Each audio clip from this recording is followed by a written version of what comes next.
There are some people who don't just talk about the road, they quietly reshape what it looks like to live on it. This week's guest is one of those voices. Welcome to RV Out West. I'm Brooks. Based in the Pacific Northwest, my family of four hits the road to explore the best of RV life out west. From hidden gems and epic destinations to helpful tips and real road stories. So grab your coffee and join the journey. All right, we just hit episode 190 today, which means we are officially in the red zone now. 10 episodes left. 10. And yeah, this isn't a maybe situation. I am going to get some sort of tattoo permanently put on my body to mark that event. No backing out now. So buckle up, because we are sprinting towards a very real, very permanent decision. And honestly, I'm kind of here for the chaos. So stay tuned to our social media as I begin to have that conversation over there. And if you're not already giving us a follow on Instagram and Facebook, now is definitely the time to do so. I'm going to try to share some ideas of what I'm thinking, ask you for some of your feedback about those ideas before I kind of get it inked on my body. So give us a follow on social media. This week, I'm also dropping the next newsletter. And let's just say the people on that list are getting first access to something special. Not vague for a reason. It's actually worth your time. Insightful, a little unexpected, and definitely not something you're going to want to hear about secondhand. So if you're even a little bit curious, go hit that link sitting right there in the podcast episode description in your app. It's going to take you 2 seconds. Get on the list now, or be the one asking everyone else what you missed. From the outside, it might seem like she just picked up and chased a different kind of life. But spend a few minutes listening and you realize there's intention behind every mile, every story, and every conversation she's chosen to share. She's built something that connects people who crave freedom, clarity, and a life a little less ordinary. And today, we're pulling back the curtain to hear how it all started. Joining us on RV Out West today is Jennifer, a 13-year veteran of the full-time life, one of the voices behind the mic of the Learn to RV podcast and owner of the RV Roofing Solutions, and one of the owners of RV Roofing Solutions. She joins us today to talk about her journey into this life. So pour yourself a big cup of coffee, as this is the longest episode I've ever done, and let's welcome Jennifer onto the show. Jennifer, thank you so much for joining us here on RV Out West. Well, thanks for having me, Brooks. I really appreciate it. I love listening to your podcast, and I kind of found you that way. And so you are just the guru for all things Pacific Northwest. Oh, thank you for those kind words. I appreciate it. I definitely love it up here, and I want to just spread that joy and share with people what makes this place so cool. Yeah. So where do you want to start? What kind of first pulled you into the RV lifestyle, and what was happening in your life at that time that made the road feel more like the right move? So it's funny that you ask it that way, because I actually told my husband that I would never, ever, like over my dead body, do this lifestyle. And so we were, it's kind of, so we had settled down. He retired from the Marine Corps in 2012. We had settled down in 2013. We'd bought a house. We'd done, all the things you're supposed to do after you retire from the Marine Corps. I went down to visit some friends down in Oceanside, California. He was stationed in California, his last duty station. I came home and I said, "Hey, I think we're supposed to go on the road full time in an RV." And he went, "Oh, I've been waiting 7 years for you to say that." So the very next day, he sold the TV. And within 90 days, we were on the road full time in a 30-foot toy hauler with 6 kids and no slides.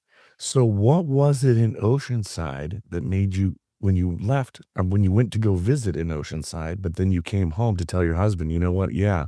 What was it in Oceanside that was kind of that trigger for you? So that's almost the God story, so it's hard to explain. I actually went to go look for a job for him. He was finishing college. He had been doing college for the last 5 years in the Marine Corps, and I was going down there because that was our last duty station. It was my favorite place in the world, and it was close to everything I loved. It was on the Pacific side of the country, and so it was just, it was my place. And but it, just like so much of the Pacific coast, it's stupid expensive. So we had to go in with a plan. And so, yeah, coming home, I think it was more of, I just wasn't supposed to be in these four walls, and the four walls meaning Oceanside. And, it was a big world, and I should go out and explore it with my husband and the kids for a couple years before we decided anything else. It was supposed to be a 3-year plan. But, we're 13 years in and with no end in sight. So, we've upgraded the rig, we've done all the things. But the reality is, if I was going to hate it, I should have hated it the first couple weeks. Cause of course we launched on 4th of July weekend, like crazy people. Cause we were not RVers. We didn't know better. Right. Okay. And so Right. Oops. we get to the campground and they're like, well, we have boondocking spots, but we don't have any real spots. So, you can pay $5 a day to boondock in our lot. And Frank was like, great, I can teach her how to camp. And I was like, are you kidding me right now? So the first 10 days we spent doing that. And then, we were doing it on a beer bottle budget. His retirement was our only paycheck back then. One of our first stops was Yosemite. And you know what we could do in Yosemite? What? We could boondock, because he'd taught me how to do it. And so 3 or 4 weeks in, I was like, okay, I can do this. And so I won't say that it was like a love at first sight type of thing for me, Right. but it was definitely it's grown on me over the years. That is so amazing. And if you think back to those early days of RVing, kind of, was there a particular moment that made you realize kind of that this lifestyle was more than just a fun trip and it was going to be something bigger for you guys? Oh, for sure. So we would go that whole summer, and it wouldn't be until that winter that we would meet other families. And when we met those other families for the first time, it was definitely a game changer for us.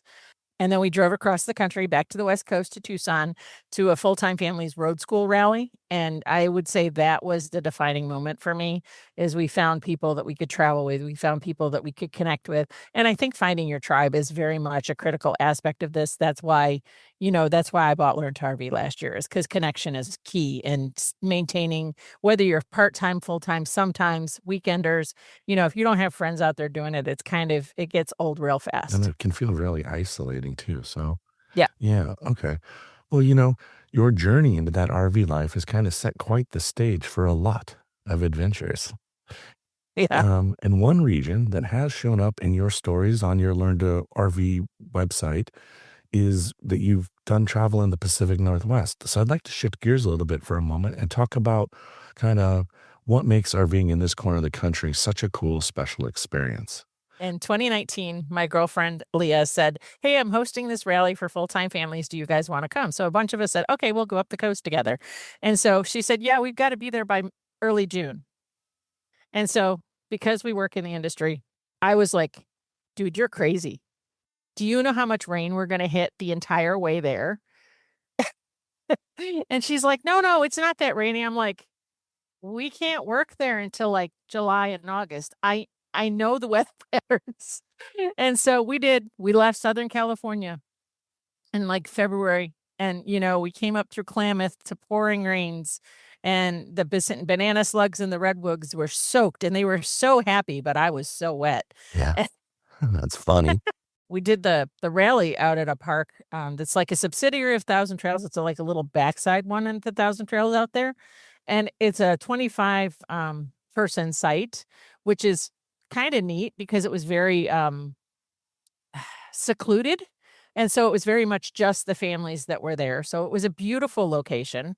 But above that, it was so much more than just the great location. It was the people we were with. But we did things like the Spark Museum, which was so much that fun. is so cool. And then, Yeah.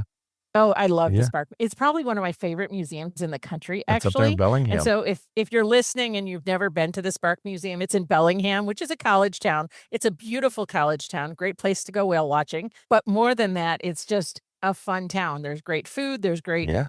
all Yeah. sorts of things in Bellingham, but you know that. One of my best stories actually comes from that summer. And so we were going, if you've ever been, and most of your listeners probably have been, up to the top of Washington, there's a little park called Peace Park. And of course, we're going to go, right? We're going to go to Peace Park and go see the border of Canada because I want the kids to see it on the West Coast because they'd seen it on the East Coast. But I missed the turn. Oops. And do you know what happens when you miss the Yeah, turn? you illegally enter into the great country of Canada. Correct. And guess what I didn't have? Papers. Any paperwork for the Yeah. kids. Nothing, because we weren't going to Canada. And so this was one of those days where, I now travel with a bag with everything I need whenever we go anywhere near a border because of this day. And so like I said, my husband's a military guy, Marine Yeah. Corps. I'm a Marine Corps wife. I see those pylons and I know I have to go through this entrance. And so we get up there and we have the kids with us. And in the very back of our minivan, we don't haul with our minivan, it was just our chase vehicle, was a trunk with sporting equipment. And so they get a hold of us and they're like, "Do you have anything in the car?" And my daughter, who's like 11 at the time, so sweetly says, "Daddy, what about the green military trunk in the back of the truck?" The green. So now we're getting searched. Okay. And so 3 or 4 hours later, they finally let us go. And then we get back to the American side and they're like, "Where's your paperwork? We have the paperwork from Canada saying we can leave, but now they hold us." So when your daughter said the green military, was she talking about just like a go bag kind of thing that he always just keeps in the car? No, Or was it? it was actually like a Foot Locker. Okay. And it was where we held like our baseball bat, our like things that you'd carry like to play at a Yes. field Okay. with another set Okay. of families. And so we just didn't think to take it out of the truck because we were just going to the park. Correct. And you're going to want to use those potentially at the park. So I totally get that. But okay. So, but I think that took us like 9 hours to get through Canada and back. So my piece of advice is they're very thorough and they're very nice, but make sure you have your paperwork if you may accidentally enter Canada. So, because, that was a long, long day. Well, I will do a quick plug. I've done an episode where I've interviewed a Canadian border agent. So you can go back and listen to an episode. I'll put it in the show notes where we talk all about what you need to know crossing the border into Canada. I wonder if he met me. And you know what? He was so nice. I was like, oh, yeah. Well, the Canadian folks were really nice, actually. It wasn't actually until we got to the American side and they asked us if the kids were all ours. Which I was like, you know what? Here's the thing. Keep me or keep my husband, whichever one of us you think is more valuable. Let me stay here with the kids. We'll go get their birth certificates and we'll be right Yeah. back. And they wouldn't let us go. And our campground was like literally like 11 miles Right. away. It wasn't even far. Right. Well, actually, my kids' names are what saved us. And so, like, we're Christians. And so you actually can tell the progression of when we became Christians based on our kids' names. And so the one Border Patrol agent in the United States was like, "Oh, Matthew, Luke. Yes, yes. got you. Okay. But wait, Job, Yeah, he's but not in ours the are a little car. Where's weirder than Job? that, but Oh, yes. we left him back in Canada. I mean, it was definitely one of those moments where, you look back and you go, okay, we made it. Okay. But, Wow. I mean, we haven't made it back to the Pacific Northwest yet since Okay. then. And it's on our list of things to do because we just absolutely loved it. But we also know it's a very short window to have great weather. We did do, things like go to drive by the Goonies Yeah. house, Yeah. Well, I would say for the weather too, which, those of us who live up here, you're right. Summer doesn't start until after 4th of July. Yep. But it goes all the way through to about the end of September. Yep. And you can I have you can installers that are maybe up there on a push, regular. 2 weeks of October, but you're going to be a little gambling with the rain that first 2 weeks of October. Well, it's not so much the rain, it's the mountain passes getting out of Washington that I worry Yeah, about. but the snow So won't come until end of December or January. So the mountain passes September okay. through Christmas really are going to just be wet. You will be the first person that I call when we head up that way Yeah. because Yeah, all the I'll cool happily- spots to go get food. Yeah, I do. Yes, I do. And I'm still always learning. So when you talk to people about your time that you've had up in this region, how do you kind of explain to them how it is different than some of the other places you've visited? What kind of stood out in your mind when you're like, oh, So I would say it has its own kind of magic. The Pacific Northwest is unlike so many places in this country. It is, between the rainforests that you have out that way and the beaches, and, the beach is cold everywhere on the West Coast. It's actually warmer in like Oregon than it is in some places in Southern California. And just the fascination along with that, for me, was part of it. We've done, all of how wet it is. It's wet like Florida wet. And so that's really moist. And if you cross the mountain range, it's not. You go back to the dry, arid side of things. Or if you go out to Bend, which is also a great location to go visit, we used to have friends that settled down out there and they just recently sold their house. So our excuse to go to Bend isn't as good anymore. but oh, bummer. Bend is still super cool though. Oh, it is. It's a great little town. We've done rallies in Redmond, Oregon, for FRVA and stuff like that. So, I mean, like we're out there, not necessarily with the RV. There's still times that we have to come out there because of work, and my teams are always out there every year. So, there's always somebody on our team in the Pacific Northwest. So we'll send them places because there's so many great places out there that it would be hard to say pinpoint one. I think if you're in Seattle, you have to go to Starbucks. And I'm not a Starbucks lover. I would much rather go to a lot of your local coffee shops, but the one in downtown Seattle where they actually grind the coffee in the house, and you can smell it walking in. It's just a very different experience.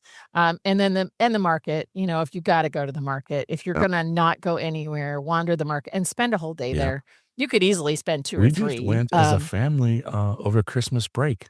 We went and we're like, let's go play tourists in the city. And we just wandered through the market and we nibbled our way through. We didn't really get a meal. Yep, We just kind of spoonful here, forkful there, piece of fruit here, and just kind of nibbled our way through. It's such a great day.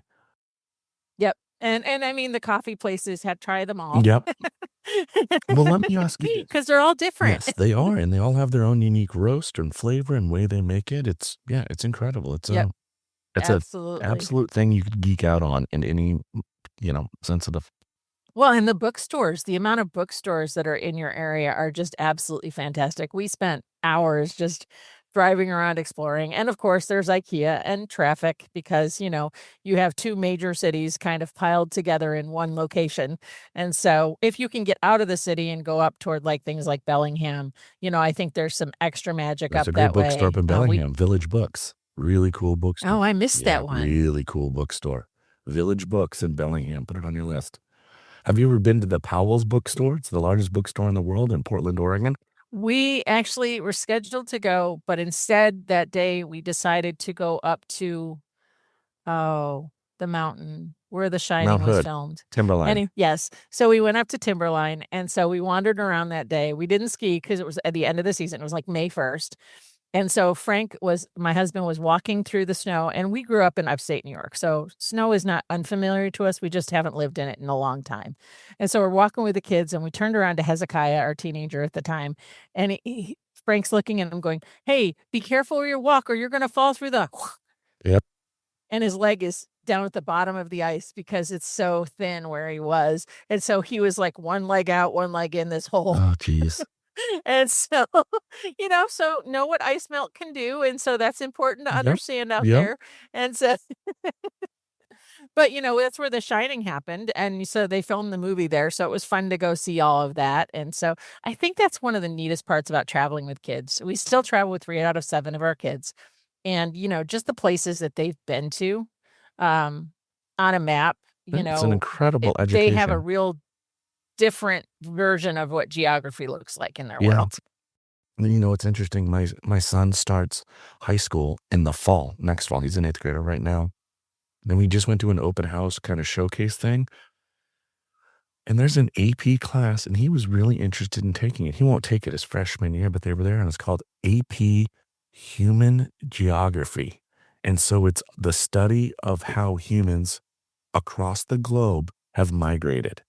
So from different time periods to current time to like today's day, like people are leaving this area and they're moving here. And so kind of the study of how humans migrate is what this class What a cool class. It's actually kind of Yeah. fascinating because, like, that's the thing about full-time travel is, people ask us all the time, "What's your favorite place?" And I don't know that I have one.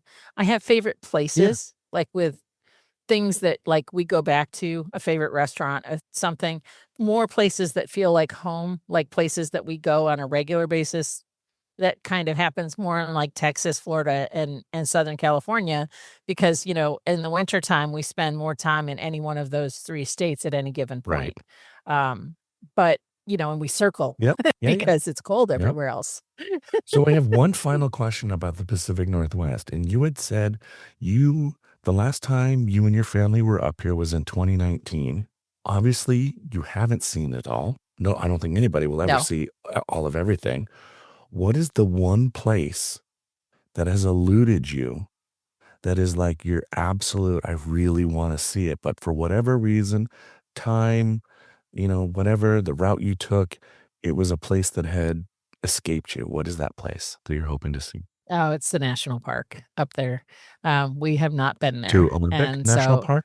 yeah, to Okay. Olympic, yeah, and so Olympic is one of those places that was on our list, but it was so far away, and I think that's the thing, when you're on the East Coast, things are very close together, Yep. and we don't just stay on the East Coast, we're all over the country every year, but we've never taken the same path twice.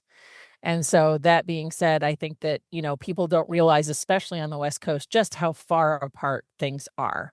And so, like, people that go to Florida for the winter will get together all through the winter in Central Florida because we're 30 to 40 miles apart.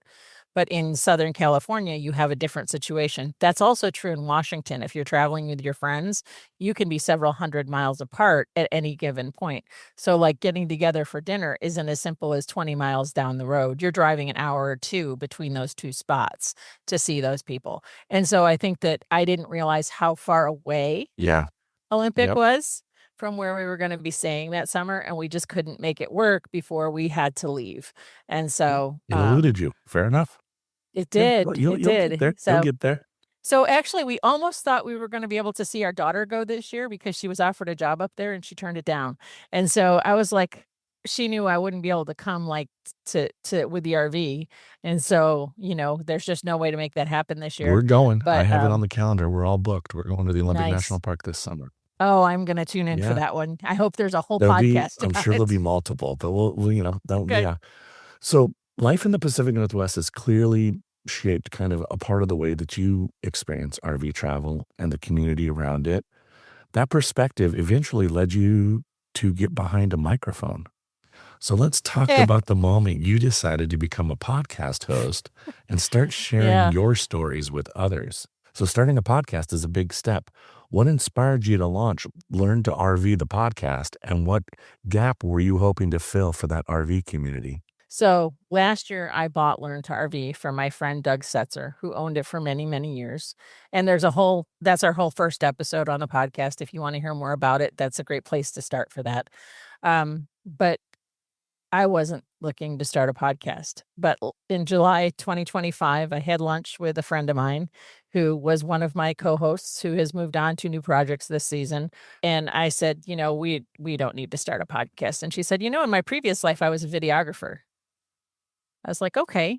And then we sat down with Tasha, and Tasha was like, "Yeah, well, I've been a radio DJ for a couple of years." And we were like, "Well, we could do this." And so I come with 13 years this year of RV experience. Jen Aggio came with 8 years of RV experience. Tasha was the newbie on the team with only 2 years and change in. And so, but we were all traveling, all different Okay. stages, and, it was a different perspective. I didn't think there was anything out there with 3 women talking about RV life, and we quickly realized that we needed to shift gears, so now we've got, our community spotlight series, and I think your episode's actually coming up in the next couple of Ooh, weeks, exciting. and Tune so I'm in. super Yep. exciting, but, we've met so many other people, but I think that we realized because we were road schooling and we were doing it differently than everybody else, that our gap was so different. And Learn to RV is more than just about me. And it always was in my eyes. Um, I think that telling other people's stories is what Learn to RV is for. It's not just learning to RV, it's for everybody. It's for, the new person, it's for and there's always something new to learn. There's new gear, there's new tech, there's new whatever. And so I think that no matter where you're at your journey, Learn to RV can be a viable place because it's more than just a podcast. It's an actual full website that's free. Like you can go there and there's 275 pages of blogs and other things. So learntorv.com, and then Learn to RV has its own pages. And so I think that there's a myriad of I don't want to say I'm better than anybody because I just stepped in a gap. You know Yep, what I mean? I Like get I you. felt like there was just something different about bringing us to the table. And there's other great podcasters out there in this space, and I think you could listen to any or all of us and find something different with each one Yeah, of I mean, us. and that's why I started RV Out West. Nobody was talking about RVing in the Pacific Northwest. They would do episodes. Yeah. So after all of these conversations that you've had on the shows, what lessons about kind of the RV life do you think most new RVers overlook? Oh, so there's a lot actually. I think that if you're brand new to RVing and you're picking out a rig, I think the biggest thing they overlook is the inspection. I think paying for a private inspection is very important if you're purchasing for the first time. And the reason I say that is actually because, like, if you were buying a house, you'd want an independent inspector. And so many people don't think of buying RVs the same way. And, we own a roofing company in the RV industry. And so many times we see people that have never been on the roof or they didn't go on the roof because the dealership told them they can't. And, if it's a 2025 that's been sitting on the lot and it's now 2026, that came off depending on when it was manufactured, it may have come off the line late 2024. That sealant's now 2 years old and it could be leaking. And so those are like things that, paying an independent inspector for is very critical in terms of knowing what to look for and that sort of thing. And they usually give a very detailed report. In the Pacific Northwest, you are going to pay more, and inspectors cost differently across the United States. So, in the Pacific Northwest, I wouldn't say you'd pay less than $800 to $900 just for that independent inspection, but it can literally save you thousands in repairs. So, it's a smart way to shop. If you know this is the rig you wanna put a down payment on, it's a Of great way to do course. it. Of course. So hosting your podcast means, you've heard a lot of stories. Has there been a guest or a moment that's kind of changed the way you think about RVing? That's a good question. I don't know, I think we just roll with it. I mean, there's there's so many people, that get on the road and then get off the road. There's a seasonality to most road stories if they're full-time. Um, the average person spends 18 to 24 months on the road, full-time. There's a bigger roll-off at 4 years. But I actually think that my dad died young and like 61. And so he was a heavy smoker and he'd never went on the road, but he also never retired. And so I don't know that it's any one person on the road because I always said, the older the couples are some of the most lively couples on the road. And I love seeing that because my dad never got there and my dad never got to retire. And so that actually probably was a pivotal moment in me looking at it going, if I'm gonna do this, I wanna do it with my kids. We've seen some of our friends die young that were on the road, that have navigated, hard things. I have several friends navigating, cancer diagnoses right now. We just interviewed Jennifer Scannell, who got on the road and literally a year later had to get off the road for her Yep. Had a cancer big treatment. scan. So, I mean, Yep. like, I think those stories are one of those things. I've got somebody else coming up real soon, that has MS, that has had MS for 20 years, and they navigate it. And so, I think that the people you meet on the road are literally just kind of this beautiful, puzzle piece that just, Yeah. and I don't think we keep stepping in the gap because we've been out through doing it so long. But I think that you can almost get numb to it and not stop trying once you find your people and you travel with them. But as they roll off the road, you have to either choose to find new people or decide to get off the road yourself. And since we're still out here 13 years later, we just keep finding new people. So I always tell people that I collect the motley crew or, the misfit toys. So So hosting a podcast has given you kind of the chance to share your knowledge and your stories from the road, but you also work directly in the RV world every day. yeah. So let's now shift kind of from the microphone to the work that you do as the owner of the RV Roofing Solutions and kind of how that business came to life. So RV Roofing Solutions, solves a problem that most RVers don't think about until something goes wrong. And in fact, when I came on your show, you said something to me that has stuck with me ever since. I don't want to say what that is yet, but kind of let's talk about what led you to start a business focused on RV roofs of all things. So that's a lot more complicated than I like it to be. In 2024, we actually lost our business partner, Scott Christian. We thought we were actually owners of that company at the time. And in 2024, we actually started RV Roofing Solutions for ourselves because we found out after he died that it wasn't, it it's a long story. Anyway, it's totally a new business since 2024. And so Frank and I Okay. had already put the groundwork in with Scott's company. So we filed for a new EIN and the name and all that stuff back then. And so technically, by all technical standards, RV Roofing Solutions, as it is since 2024, is mine and Frank's. Before that, it was a guy named Scott Christian, who was a pioneer in the industry. But yeah, so I mean, what started it, we fell into RV roofing our first year on the road. Frank worked for a different RV roofing company, and so it just kind of became part of our story. It helped us sustain a paying job on the road, and what was great about it was a supplement. So for us, we have our own healthcare, we have our own, real military retirement. We were just looking for something so that we could have a little more fun. Right, of course. Okay.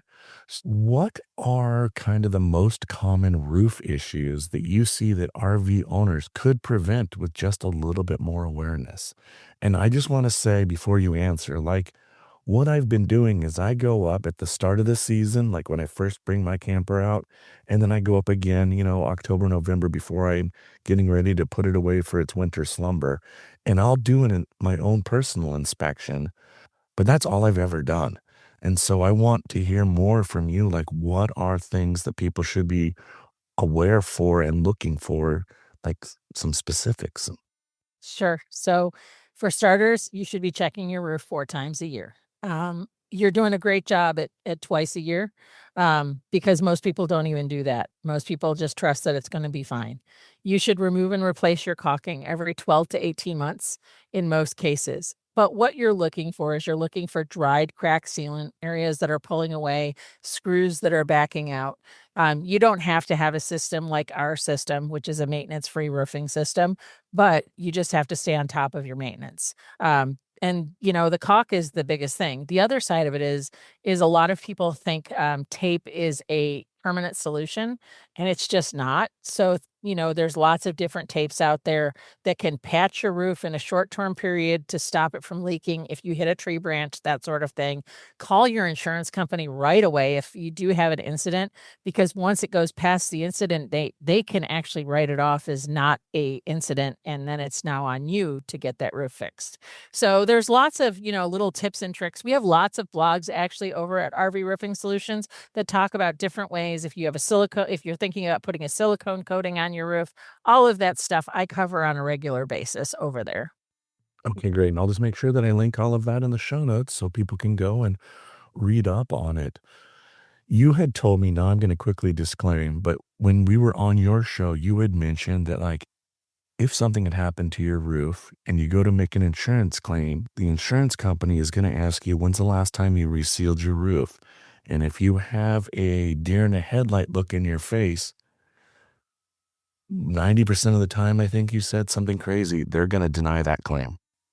Right. So what insurance companies are looking for ways to get out of it. And so that's why I tell people if you have an incident, make sure you're documenting it. Hail is an incident. And most people don't even think about hail being an incident. But you also don't see the results of hail damage for many, many months. Most of the time, it's 4 months or more.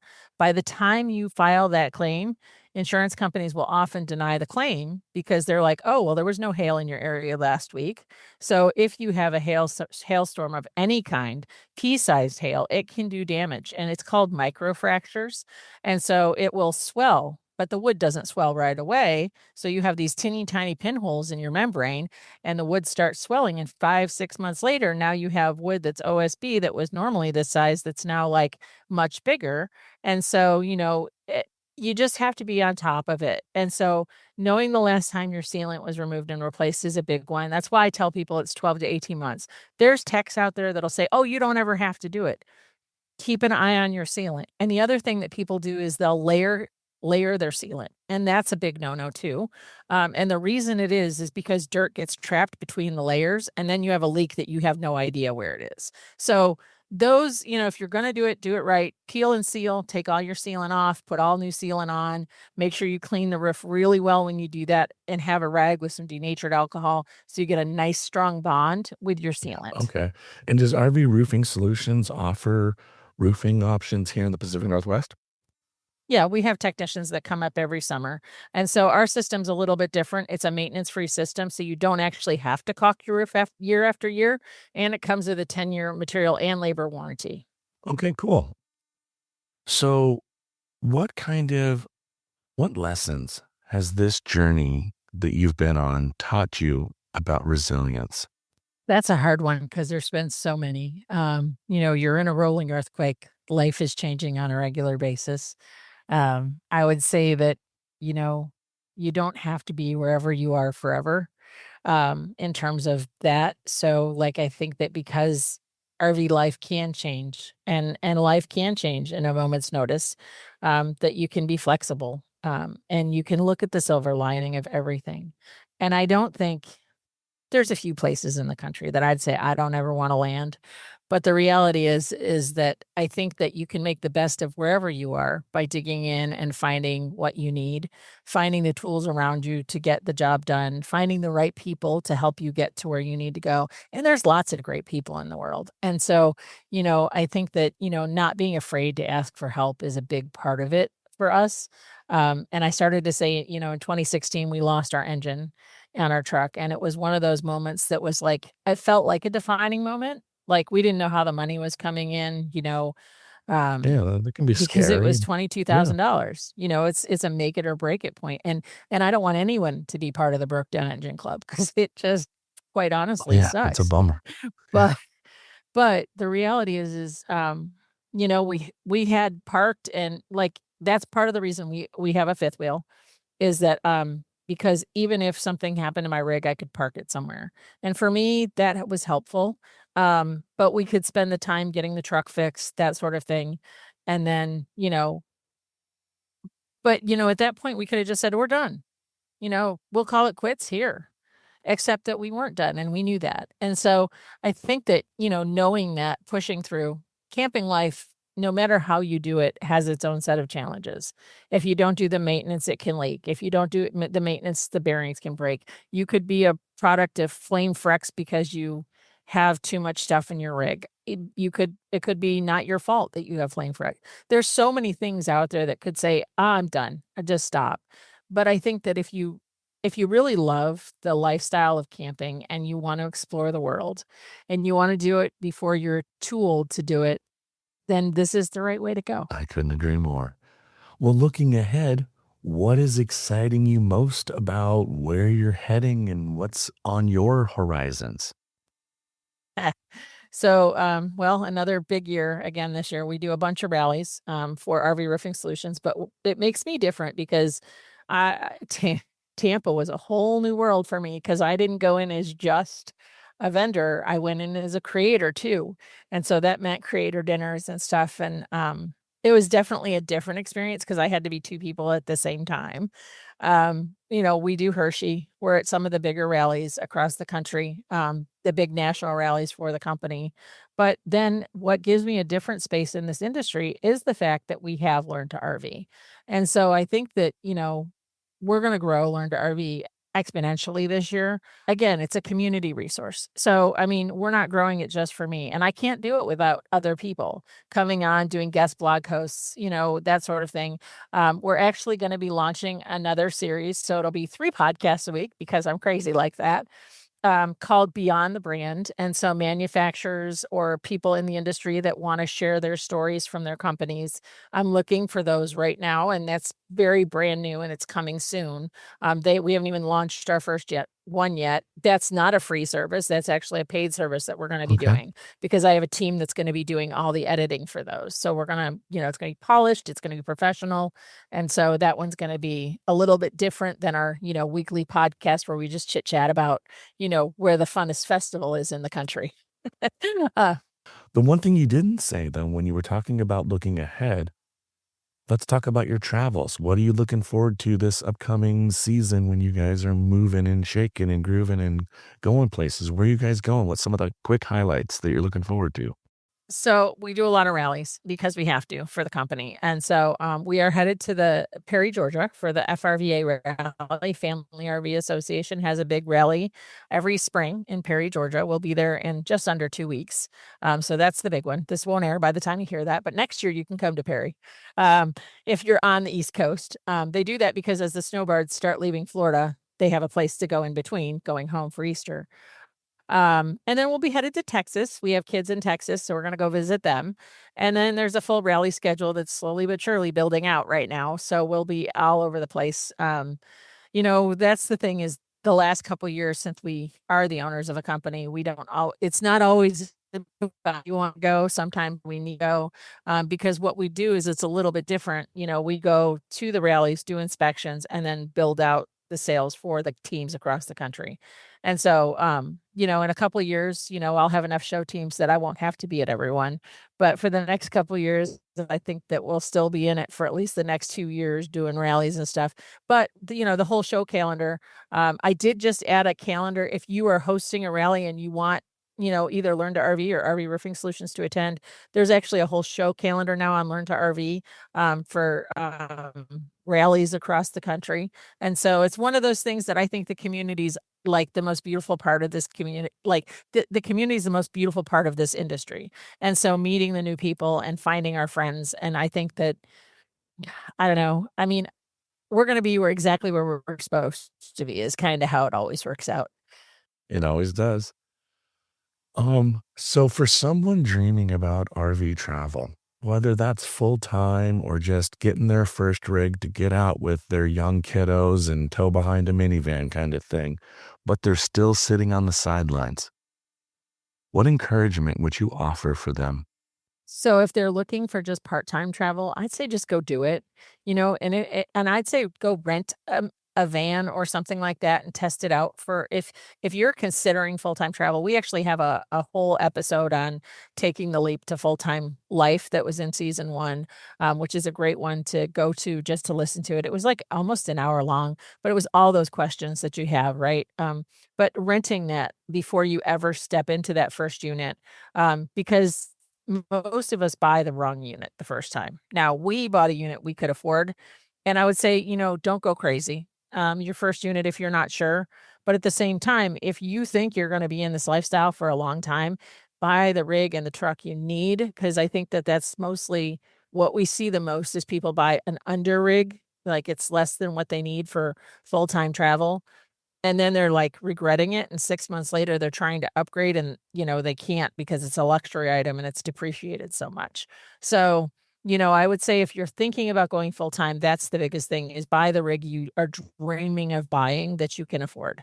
Our first rig was, like, we bought it cash, and our tow vehicle was a cash purchase. So we didn't have any extra bills underneath us. If you can do that as a test run, just know you're gonna put some money into that because you're probably gonna buy a cheaper unit, and so it's probably gonna need some work, and have a good savings net, anything I would say you need a minimum of 10,000 in the bank just to have as a safety net if you're out there traveling, because an engine repair can be, 5, 6, $7,000 easily on a gas engine. On a diesel, it's far more than that.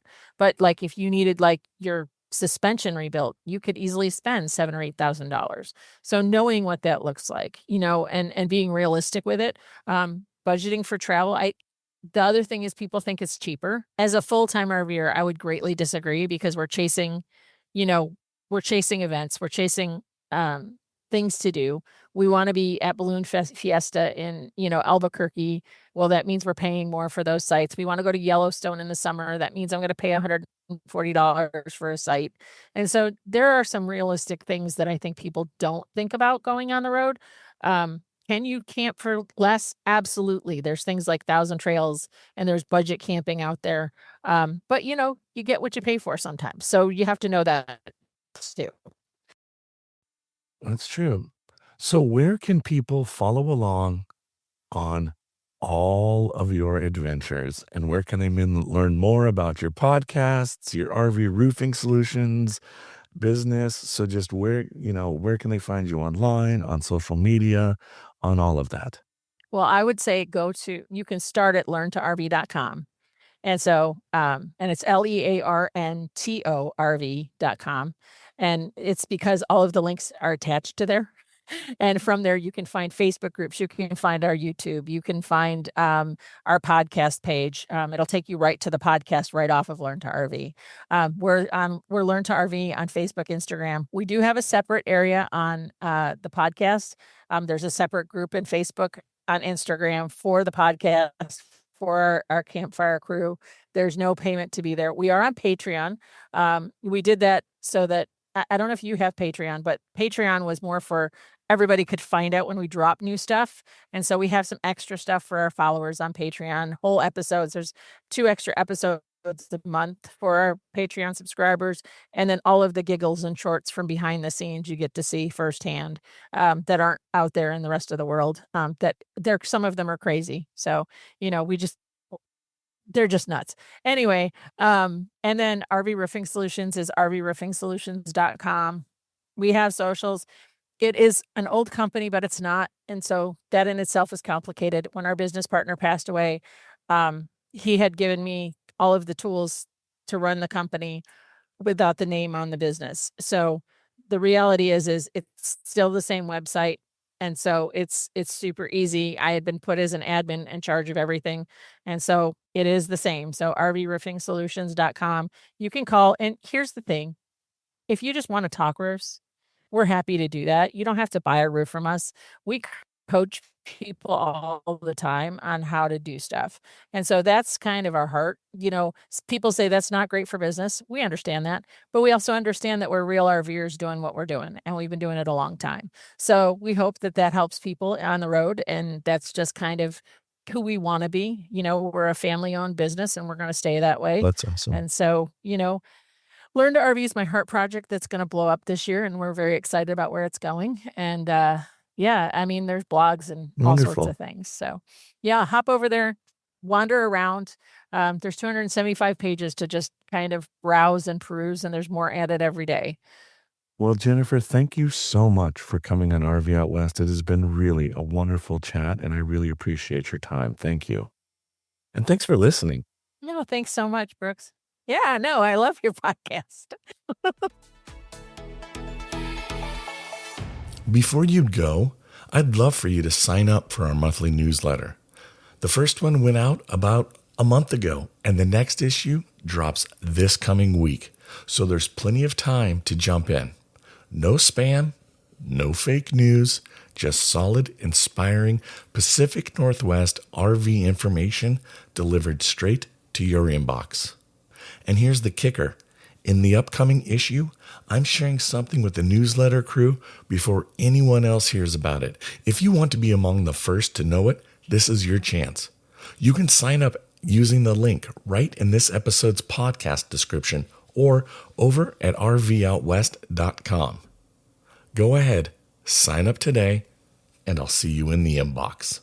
Now, next Monday's episode takes us right into the heart of the Pacific Northwest as we sit down with the Snohomish County placemakers to talk all things Snohomish County. We're getting into what really makes this corner of Washington State such a standout.